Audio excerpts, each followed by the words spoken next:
Assimi Goïta, né en 1983, est un militaire et homme d'État malien. Colonel, il est président du Comité national pour le salut du peuple du 19 août 2020 au 18 janvier 2021 et chef de l'État du Mali du 24 août au 25 septembre 2020, à la suite d'un coup d'État, puis vice-président de la transition depuis le 25 septembre 2020. Étant demeuré l'homme fort du pays, il reprend officiellement la tête du Mali en mai 2021, à la suite d'un nouveau putsch. Fils d'un officier des forces armées maliennes, il est formé dans les académies militaires du Mali et fréquente notamment le Prytanée militaire de Kati et l'école militaire interarmes de Koulikoro. Il dirige les forces spéciales maliennes dans le centre du pays avec le grade de colonel. Il est ainsi confronté à l'insurrection djihadiste au Mali. Assimi Goïta, avec Ismaël Ouagué, Malik Dio et Sadio Camara, l'un des organisateurs du coup d'État de 2020 contre le président Ibrahim Boubacar Keïta. Le 19 août 2020, il est désigné président du Comité national pour le salut du peuple. Le 24 août 2020, l'acte fondamental adopté par le CNSP fait de lui de facto le chef de l'État du Mali. La communauté internationale refuse qu'il prenne la tête de la transition ou le droit de succéder au président de transition à désigner, même s'il quitte l'armée. Il est finalement désigné vice-président de la transition le 21 septembre 2020. Le serment d'investiture a lieu le 25 septembre 2020. Toutefois, c'est Assimi Goïta qui demeure le dirigeant de facto du pays. Admirateur de l'ancien président burkinabé Thomas Sankara, il rencontre quand?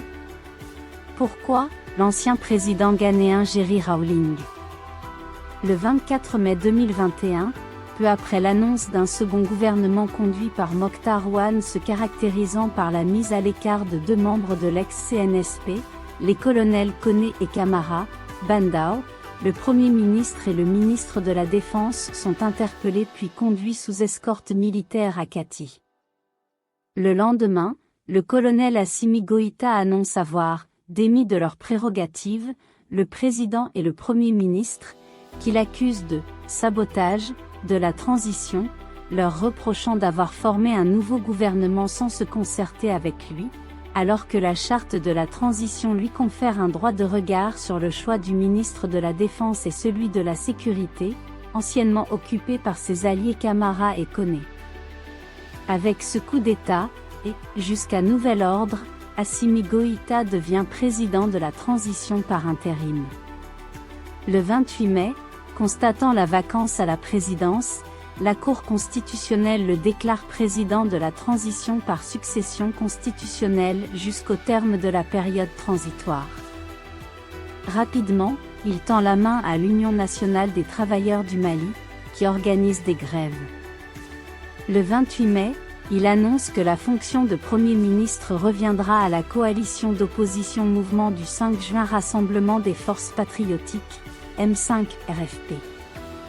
Celui-ci désigne son chef, Choguel Kokala Maïga, pour prendre la tête du gouvernement, ce qui est effectif le 7 juin, après la prestation de serment de Goïta à la Cour suprême.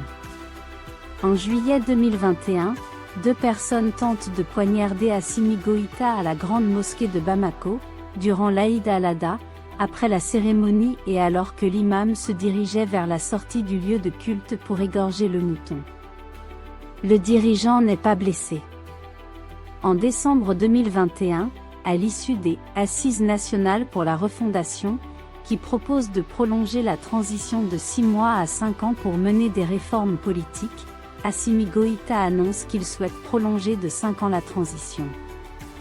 Il suggère ainsi de tenir le référendum constitutionnel en janvier 2024, les élections législatives et sénatoriales en novembre 2025 et une élection présidentielle en décembre 2026. Cette proposition est discutée lors du sommet extraordinaire de la CEDEAO du 9 janvier suivant.